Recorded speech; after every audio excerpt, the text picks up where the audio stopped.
Stéphane Mallarmé foi um poeta e crítico literário francês, autor de uma obra poética ambiciosa e difícil. Mallarmé promoveu uma renovação da poesia na segunda metade do século XIX, e sua influência ainda é sentida nos poetas contemporâneos como Yves Bonnefoy. Mallarmé começou a publicar seus poemas na revista O Parnaso Contemporâneo, editada na capital francesa na década de 1860. Quando ele se mudou para o interior da França com o objetivo de ensinar inglês nas escolas da região. Dos 21 aos 28 anos, o poeta viveu com a família em três cidades: Tournon, Besançon, terra de Victor Hugo, e Avignon. Anos depois, Mallarmé conheceria os poetas Rimbaud e Paul Verlaine. Entre setembro e dezembro de 1874, Mallarmé dirigiu e escreveu La Dernière Mode, Gazette du Monde et de la Famille, uma revista feminina sob os pseudônimos de Marguerite de Ponte, Miss Satin, Cise ou Olympe La Negresse, entre outros. Escrevia sobre moda, culinária e educação das crianças. Mallarmé, ele se utilizava dos símbolos para expressar a verdade através da sugestão, mais que da narração. Sua poesia, sua prosa se caracterizavam pela musicalidade, a experimentação gramatical e um pensamento refinado e repleto de alusões que pode resultar em um texto às vezes obscuro. Seus poemas mais conhecidos são La Presse d'une Faune, que inspirou Prélude à Lepres Midvaun, do compositor Claude Debussy, e Herodias.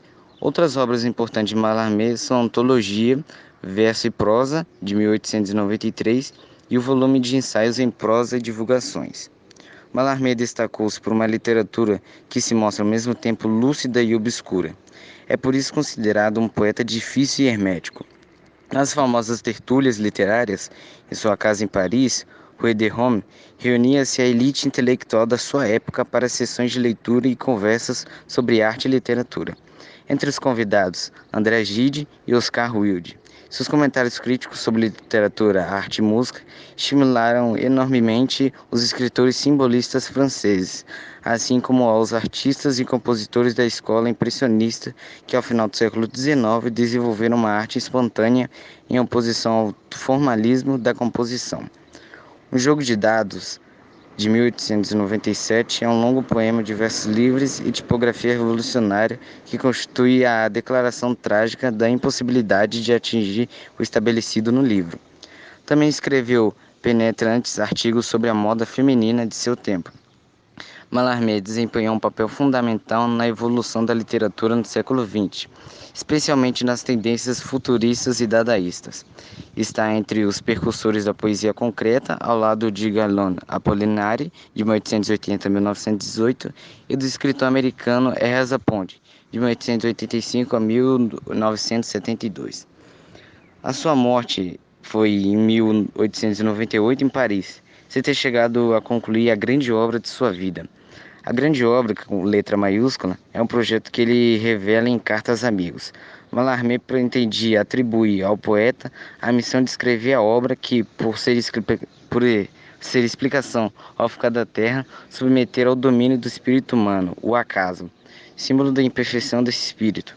3 anos antes da sua morte, ele escreve ainda um poema falando desse sonho de constituir a grande obra, no sentido quase que alquímico da palavra. Um livro de vários volumes que totalizasse o mistério orfânico da Terra. Mallarmé morreu angustiado sem atingir seu objetivo, mas deixou admiradores de todo o mundo. Mesmo após 100 anos da sua morte, ainda são publicados seus livros. A grande obra de Mallarmé foi bem famosa e a estrutura é uma obra arquitetônica, ligada numa espécie de sintonia com o universo. Um dia antes de morrer, Mallarmé pressentiu a chegada da morte.